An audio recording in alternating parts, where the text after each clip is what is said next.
ইন্ডিয়ার যে মূল অর্গানাইজেশনটা এখানে কাজ করত সেটি হচ্ছে ইসকন। ইসকন এখানে সর্বশেষ আমাদের আনসার লীগ বলেন বিভিন্নভাবে বিভিন্ন পোশাকে কিন্তু এসছে। অনেক ছাত্রলীগ যুবলীগ তারা কিন্তু দাড়ি রাখতেছে, তারা টুপি মাথায় দিয়ে পাঞ্জাবি পরে তারা মিছিল। ঠাকুরগড়ে কে আমি কলা খাই না, আসলে তাদের আসল জায়গায় কিন্তু এখন নারীর জায়গায় আঘাত এনেছে। যে বাংলাদেশ এই একটা বিপ্লবোত্তর এই অবস্থার মধ্যেও যখন অনেক ইস্যুগুলো ফাংশন করছে না, কারণ 15 বছরের সমস্যাকে তো আপনি 15 দিনে 3 মাসে সমাধান করতে পারবেন না, এটা যদি প্রত্যাশা করা হয় তাহলে অতিরঞ্জিত।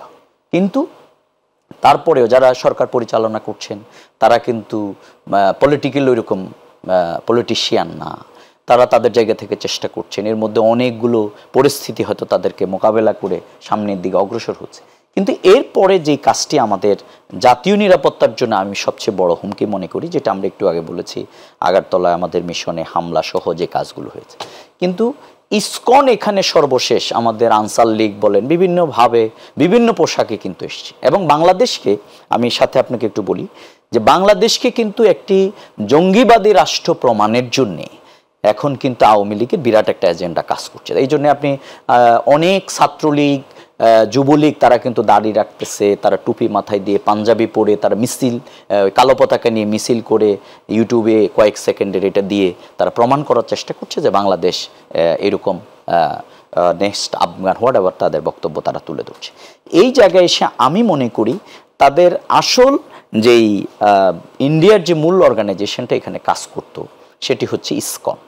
পৃথিবীর Soviet Union, Malaysia, Iran, Saudi Arab অনেকগুলো কান্ট্রিতে কিন্তু ইসকন কিন্তু নিষিদ্ধ, এবং অনেকগুলো দেশে উজবেকিস্তান, কাজাকিস্তান এরকম অনেক জায়গায় তারা কিন্তু, এবং অধিকাংশ মুসলিম কান্ট্রিতেই কিন্তু তারা এই অরাজকতা তৈরি করার চেষ্টা করছে। এখন আমাদের এখানে যে অ্যাডভোকেট সাইফুলকে তারা হত্যা করেছে এভাবে প্রকাশ্য দিবালোকে, তার শরীরে যে নির্মম আঘাত, তার ছোট একটা বাচ্চা আছে, এই অবস্থায় এখন খুবই পরিষ্কার যে বাংলাদেশের মানুষ সহনশীলতা প্রদর্শন করতে পারে। এটি আমাদের বিপ্লবোত্তর আবার নতুন করে ইসকনের উত্তেজনার মাঝে আমাদের শহীদ সাইফুলের জীবন দেয়া এবং জাতি ঐক্যবদ্ধ হওয়ার আবার যে সুযোগ পেয়েছে, আমি মনে করি দ্যাট ইজ ভেরি ইম্পর্টেন্ট।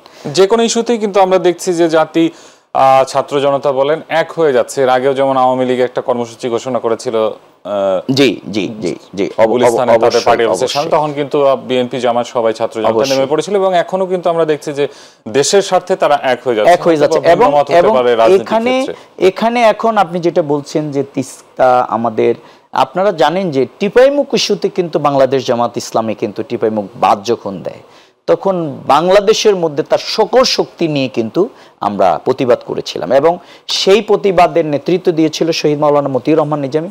এখন এটা খুবই দিবালোকের মতো পরিষ্কার, আমাদের 28 অক্টোবরের এখানের হত্যাকাণ্ড, বাংলাদেশ যেখান থেকে তার পথ হারিয়েছে, এইগুলোর পেছনে কারা ছিল এবং তাদের হত্যা, তাদের জুডিশিয়াল কিলিং, এগুলোর পেছনে যে প্রতিবেশী রাষ্ট্রের ব্যাপারে যে অভিযোগগুলো, এবং এখানে সুখরঞ্জন বালিকে তার সাক্ষী দিতে আসার পরে সাইদি সাহেবের তাকে আবার প্রতিবেশী রাষ্ট্র ভারতে গিয়ে তাদের কারাগারে খুঁজে পাওয়া, এই জায়গাগুলো আমাদের কাছে খুবই পরিষ্কার করে দিয়েছে যে আমাদের আসলে বিগত দিনের এখানের আইন শৃঙ্খলা পরিস্থিতি বলেন, আমাদের অধিকারগুলো বলেন, এগুলো ক্ষুণ্ণ করার পেছনে ভারতের বিরাট ইন্ধন ছিল।